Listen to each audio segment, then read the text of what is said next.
Salut mon ami, c'est la capsule maintenant numéro 9 du défi 30 jours que je relève de Martin Latulippe.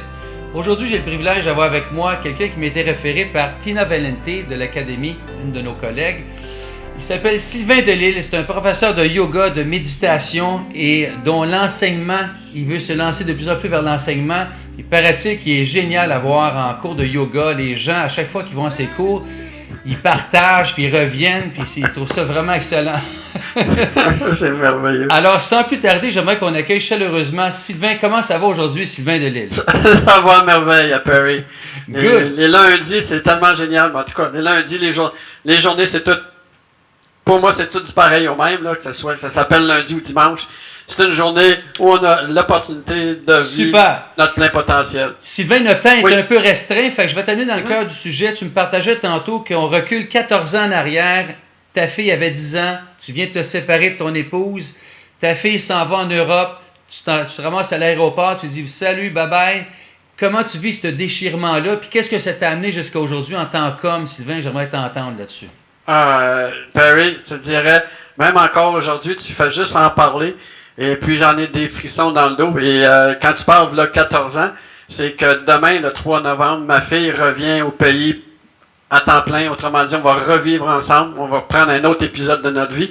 Mais en ce temps-là, le 10 juillet 2001, qui est encore tout frais dans ma mémoire, c'est la journée où Émilie quitte le Québec pour aller vivre en Suisse avec sa mère, suite à l'entente du divorce qu'on a. Ce que ça fait, c'est que dans ton être, à nous-mêmes, comment que ça se passe, c'est qu'il y a un déchirement à l'intérieur de soi. C'est une partie de soi-même qui s'en va. Et pour pouvoir pallier ça, Sylvain se sert de son côté rationnel. Fait que il va tasser l'émotionnel en se servant du rationnel, en se disant, ben pour ma fille, ça va être toute une expérience de vie. Elle va s'adapter à un autre pays. Elle va avoir un nouveau pays d'adoption. Ça va être des expériences. Et je regardais, puis je faisais des études au niveau de l'école, de l'enseignement, et je trouvais que la Suisse avait vraiment quelque chose à offrir.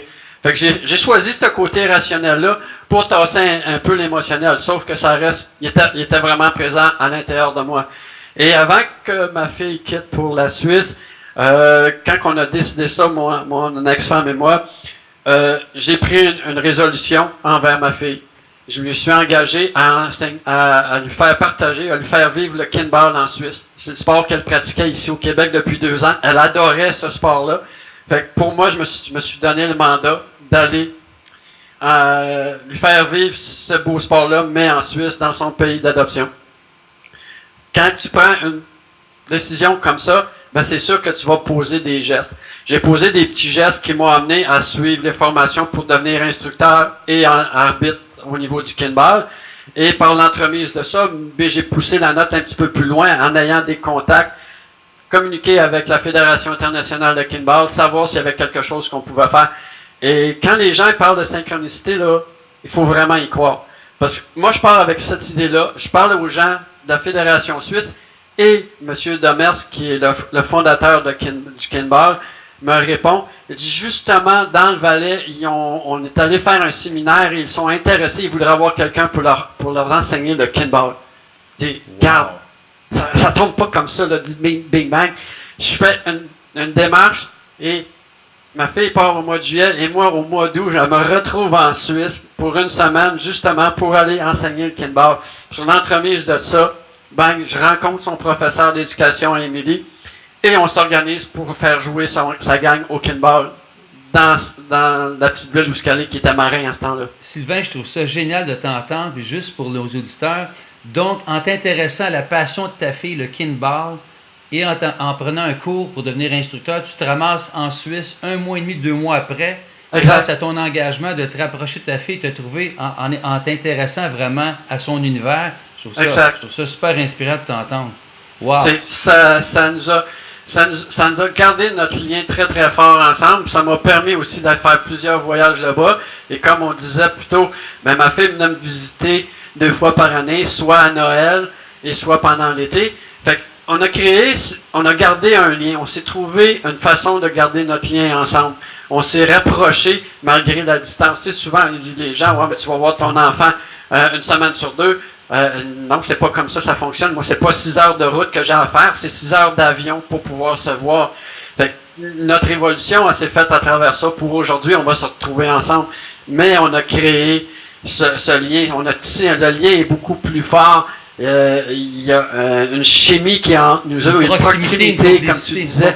Mais c'est pas juste dire que c'est ma fille, c'est aussi une personne. Et on a développé une spiritualité en plus de ça, à travers tout ça. Wow. Fait qu'on on a vraiment un amalgame. Puis ce que tu ne savais pas, ce que je t'ai pas dit, c'est qu'en plus que ça, il y a 3 ans, j'ai pris des arrangements pour que la compagnie que je travaille, Émilie, vu qu'il y a certaines choses, je ne crois pas vraiment, ben je l'ai joint à la compagnie. Fait qu'elle fait partie de la compagnie dans laquelle je travaille aussi. Wow, génial. Là, le temps est restreint parce que je vois que mon temps va s'écouler bientôt. Pour nos auditeurs, merci beaucoup d'avoir été à l'écoute. Merci beaucoup, Sylvain. Si vous avez des commentaires, partagez-les en bas, s'il vous plaît, ça va me faire plaisir. Ou partagez la vidéo. Et on se dit à la prochaine capsule. Je suis désolé, Sylvain, c'est super intéressant, mais le temps est restreint. Fait qu'on va sûrement avoir l'occasion de se revoir, mon cher Sylvain. Au plaisir, Perry. Merci. Excellente journée à toi. Bonne fin de journée. Merci beaucoup. Ciao. For butterfly kisses after bedtime.